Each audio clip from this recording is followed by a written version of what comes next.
Hi and welcome to module 2। आज की इस वीडियो से हम लोग स्टार्ट करने वाले हैं टोकन्स।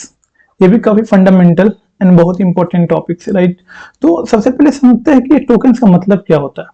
अगर मेरे पिछले वीडियोस आपने देखे होंगे तो उसमें मैंने आपको कंपाइलर के स्टेप बाय स्टेप प्रोसेस दिखाया था। इसमें पहला स्टेप था लेक्सिकल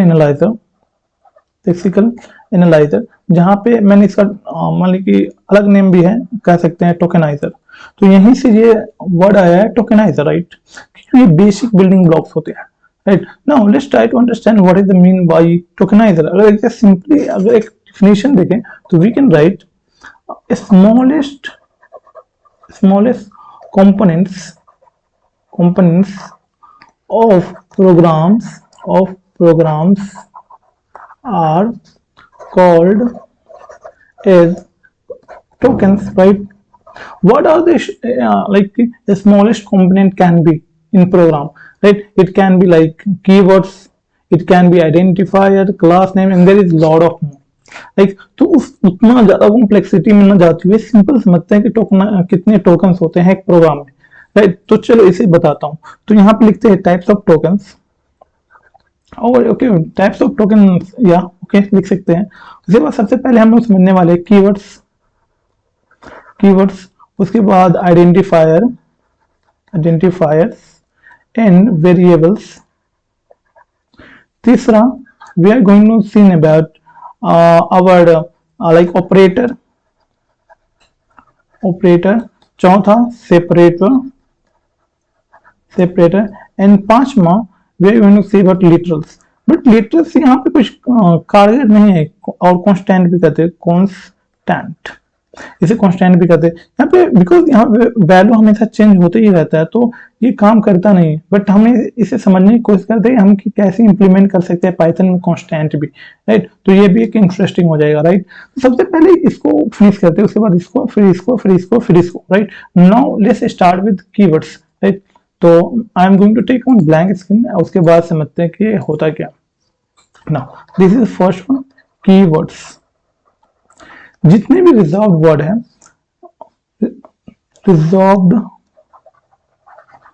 रिजर्व्ड और predefined words in Python called keywords of Python, okay. तो क्या हुआ है कि कीवर्ड्स हमें क्यों चाहिए, like there is a compiler or interpreter we are using Python, that's why I'll call interpreter में अगर आप a b c दोगे तो थोड़ी समझ पाएगा ये क्या है। और हम यहाँ पे अगर diff लगा देंगे तो कंपाइलर समझेगा okay this is the one of the function, right. अगर a b c d अगर यहाँ पे अगर क्या लगाया मालूम नहीं, मालूम कोई डिफ लगा दिया तो कंपाइलर के होगी यहाँ से फंक्शन है स्टार्ट होने वाला है भैया। और यहाँ पे इसको नहीं लगा के कोई क्लास लगा दिया तो यहाँ पे कहेगा भाई एक क्लास यहाँ से स्टार्ट होने वाला है। तो that's why class important, right, for us, right. कि वो for us not only also for compiler और इंटरप्रीटर ऑल्सो, बिकॉज इंटरप्रीटर तभी समझ पाएगा कि हम लोग करना क्या चाहते हैं इस ब्लॉक से। अगर हम यही नहीं देंगे कि हम उसको बताएंगे नहीं इंटरप्रीटर को कि क्या है, तो वो रिजल्ट भी नहीं देगा। तो हमें उसे बताने पड़ते हुए क्या है। अगर आप यहाँ पे लिखो a equal to 5 and like की print a is greater than 5, तो यहाँ पे इंटरप्रेटर नहीं समझेगा भाई। इसको थोड़ा एरिया को ब्लैंक कर देता हूँ क्या, तो यहाँ पे इंटरप्रेटर नहीं समझेगा कहना क्या चाहते हो। वही मैं यहाँ पे इफ कीवर्ड लगा दूं तो वो समझ आएगा ओके यहाँ पे एक कंडीशन है, अगर ये कंडीशन ट्रू होता है तो ये रन कर देना, राइट। तो यहाँ पे कीवर्ड वो सारे डिफाइन कर दिए गए पहले से जिसने भी पाइथन बनाया, जो पाइथन के क्रिएटर्स हैं, वो क्या क्या डिफाइन कर दे कि भैया इतने 35 कीवर्ड्स है पाइथन में, सिर्फ उसी को यूज कर सकते हो। बाकी सारे जो नेम है वो एक आइडेंटिफायर है। आगे मैं आइडेंटिफायर भी एक्सप्लेन करने वाला हूँ। अभी के लिए चलो विजुअल स्टूडियो कोड में चलते हैं और देखते हैं कि लाइक कि कीवर्ड्स को कैसे ले सकते हैं। Like now we are in Visual Studio Code. Now let's see कि हम लोग कैसे अपने कीवर्ड्स को जान सकते हैं कि हमारे पाइथन में कितने कीवर्ड्स हैं। तो सिंपली करना कुछ नहीं है, सिंपल इंपोर्ट करो कीवर्ड को एक लाइक की पैकेज और क्लास है, you can say that and package whatever, and you can just write print keyword dot kw list, that's it. And उसके बाद आप क्या करो, एक टर्मिनल ले लो, इसको मैं डिलीट करता हूँ, okay, simple pi third dot py, just write, you will get all the like keywords available in Python. There is a like 32, if you want to check like, so you can, what you can do, like you can store keywords in one variable, and this is the list actually, right? So we can find the length of the list. So what we can do, print length of k, right? And if we execute again, you will get to know there is a 35 keywords in Python. Like you can like write as there is itna keywords, right? So if you run this program, you will get to know there is 35 keywords. Okay, there was no need to write this because we are already getting this output. Okay, now ये हम लोग keyword तो समझ गए कि क्यों इसे हमें यूज करना चाहिए। Now let's try to understand this, what is this second one is identifier and variable. Now let's take a blank screen, after that हम लोग समझ सकते हैं, right? तो identifier and keyword, like sorry variables। अगर हम लोगों ने कि आइडेंटिफायर समझ लिया, उसके बाद वेरिएबल कुछ नहीं है, उसको थोड़ा सा समय दूंगा हो जाएगा। आइडेंटिफायर को अगर आप थोड़ा सा सोचो तो एक ऐसा लगता है कि आइडेंटिफाई से ही तो निकला है। तो आइडेंटिफाई करने के लिए हम लोग किसी चीज को क्या देते हैं, एक नाम, जो कि उस लाइक आदमी को, उस चीज को डिफाइन करे, उस आदमी को लाइक लाइक इस डिफाइन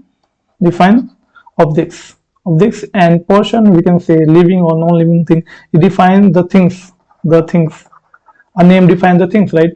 अगर तो यहाँ पे लाइक कि हम लोग अपना रियल लाइफ में देखें तो किसी का नाम ऐसे सुने 1 2 3, किसी का नाम है नहीं है, किसी का नाम लाइक कि AB235 है नहीं है। उसी प्रकार अगर हम भी कोई कुछ भी नाम देना चाहते हैं इन पाइथन प्रोग्राम में तो हम कुछ भी नहीं दे सकते, राइट? तो उन्होंने क्या क्या कुछ रूल डिफाइन करके रखे पाइथन वालों ने, जिन्होंने इसको बनाया कि भाई अगर आपको एक नेम यूज करना है, एक आइडेंटिफायर यूज करना है पाइथन में, तो आपको इन सारे रूल्स को फॉलो करना होगा। जैसे कि हम लोग लाइक अपना डेली लाइफ में भी यूज करते हैं, जैसे कि अगर कोई भी किसी का नाम रखना है तो बहुत सोच समझ के रखता है आदमी, किसका नाम क्या रखा जाए। उसी प्रकार हम लोग भी अपने प्रोग्राम में कोई भी नाम रखेंगे तो उसका कुछ मीनिंग होना चाहिए, राइट? हम लोग ऐसे नहीं लिख सकते कि भाई लाइक 1 2 3 = 5, तो ये कोई सेंस नहीं बनता है, राइट? तो इसलिए हमें कुछ नेमिंग कन्वेंशन है, आइडेंटिफायर कन्वेंशन है, उसे फॉलो करना होगा। तो सबसे पहले करते हैं कि किसी यूज कर सकते हैं, किसी यूज नहीं कर सकते, वैलिड कौन है, नॉन वैलिड क्यों है। तो rules to follow: identifier should start with first capital letter A to Z or small letter A to Z, or you can start with single score, you can start with double score. This is the this type of variable or function set की ये private है, private variable है और function class whatever, and ये सारा ये strongly private है। तो ये सारी चीजें बाद में देखने वाले, अभी के लिए इतना ही है, लाइक कि आप स्टार्ट कर सकते हो इन 3 चीजों से, बट आप क्या नहीं करना है वो समझते हैं। नॉट अलाउ क्या है कि आप डॉलर नहीं यूज कर सकते, लाइक अगर आप अलाउ तो लाइक स्टार्ट कर रहे हो इससे, लाइक रोड आप लिख रहे हो, बट आप रोड इन $D लिखे हो, ये भी अलाउ नहीं है, क्योंकि आप स्पेशल कैरेक्टर से बीच में भी डॉलर नहीं रख सकते। हाँ, अगर आप इसके बीच में यहाँ पे अगर स्पेशल कैरेक्टर रखना चाहो तो रख सकते हो, लाइक अलाउ नहीं है फिर भी। ओके, तो ये सारी चीजें, not allowed, not start with special characters, mostly special characters. Okay, great, sound good. तो ये सारी चीजें हमें फॉलो करनी होंगी अभी के लिए, राइट? तो सबसे पहले देखते हैं, कुछ एग्जांपल देखना चाहे तो हम लोग देख सकते हैं, राइट? कुछ नाम अगर हम लोग देखना चाहे तो अगर हम ऐसे करें कि अगर जो लाइक वैलिड है, वैलिड हम लोग देखते हैं सबसे पहले, वैलिड। तो हम लोग किसी का नाम है तो नेम यूज कर सकते हैं, ABCD यूज कर सकते हैं, लाइक अंडरस्कोर ABCD हम लोग यूज कर सकते हैं, but what we can't use, तो हम लोग क्या नहीं यूज कर सकते, राइट। तो सबसे पहले हम लोग ऐसे नहीं यूज कर सकते, ए बी सी। हम लोग 1 2 एक्स वाई नहीं यूज कर सकते हैं। एंड काफी सारे चीजें हैं जो यूज नहीं कर सकते। जब आप प्रोग्राम करते रहोगे तो ये सारी चीज से आप बहुत फेमिलियर हो जाओगे, राइट। तो हम लोगों ने सिर्फ आइडेंटिफायर अभी समझ लिया। Now let's talk about keywords. तो एक यहाँ पे स्क्रीन लेते हैं, सबसे पहले इसे अनब्लैंक करते हैं और एक ब्लैंक स्क्रीन लेते हैं। तो अब आइडेंटिफायर की बात करते हैं कि ये सारे चीजें जो हम आइडेंटिफायर के बारे में बात की, वो सारे इस पे वेरिएबल्स पे अप्लाई होते हैं, ठीक है। तो वेरिएबल कुछ नहीं है, a name is given to the value or a value given to a value which indicates the memory location, okay, that's great। तो आइडेंटिफायर कुछ खास नहीं है, एक नाम है। नाम से आपको क्या याद करना, जब भी मैं एक नाम, कुछ भी नाम लिखूं ना, वहां पे आप एक आइडेंटिफायर सोच लेना, क्योंकि यहाँ पे नेम का बात हो रहा है तो यहाँ पे आइडेंटिफायर के रूल्स फॉलो होंगे ही। अगर कोई फंक्शन नेम बोल रहा है तो वहां पे आइडेंटिफायर का रूल फॉलो होना ही चाहिए, राइट। तो a name is given to a value which indicates the memory location, right. Now तो कैसे डिफाइन कर सकते हैं, राइट। तो we can define like a is equal to 10, this not making sense, but we can number 1 is equal to 20। like अगर किसी का नाम मुझे देना है तो name is equal to let's see xyz। एक नेम यहाँ पर एक स्ट्रिंग है, like in data type next lecture we are going to see. तो ये सारी चीजें लाइक, तो यहाँ पे एक वैल्यू हम लोग स्टोर कर रहे हैं, एक नेम, एक ये नेम और सॉरी नाम एक आइडेंटिफायर भी है एंड ये वेरिएबल भी है। आइडेंटिफायर कोई बड़ी चीज नहीं, ये सिर्फ एक नेमिंग कन्वेंशन है इन पाइथन कि हम लोग को नाम कैसे रखना है प्रोग्राम में। और आइडेंटिफायर के एक और तरह से डिफाइन कर सकते हैं, अदर देन आइडेंटिफायर का ये, ठीक है, आइडेंटिफायर का other than keywords in program are identifier. I'm not talking about here separator, okay, separator other than keywords and separator, you can see keyword and separator में क्या आ जाता है, जैसे कि आप कॉमा लगा रहे हो, parenthesis, curly braces, राइट। और यहाँ पे मान लो ये ब्लॉक दे रहे हो, ब्लॉक वाले, and there is lot of more, okay, so we are going to see later, okay, so don't worry about it right now, okay, you can use your decorator and for now there is no use, right। तो let's see, तो variable से कुछ programme देख लेते हैं कि हम लोग वैल्यू कैसे स्टोर करते हैं। And one function we are going to use which is ID, where we can find the ID और we can say the memory location, not exact memory location but a replica to the memory location where our value is storing। ये जो हमें ID देगा वो Python का जो interpreter वो देगा, राइट। वो एग्जैक्ट मेमोरी लोकेशन नहीं होता। तो हम लोग यहाँ पे जाएंगे, right. What we can do, we can comment it down and just write num1 is equal to 20, right। okay, there is one a is coming, that's why it's red, a is equal to 20 and name is equal to like let's see xyz and num2 is equal to 20 I'm taking, okay, good, okay, fine। now we can print it num1, like if you try to print, just let me clear and you can see here our program is giving 20 because 20 is stored here। if you try to find the id, you will get id of the, okay, give me one moment, id of the variable। you can see that what is the id here। now I'm going to copy it and I'm going to comment it here, this is our id। if you try to find the same value is there, right। now if you try to find the same value id, let me save first,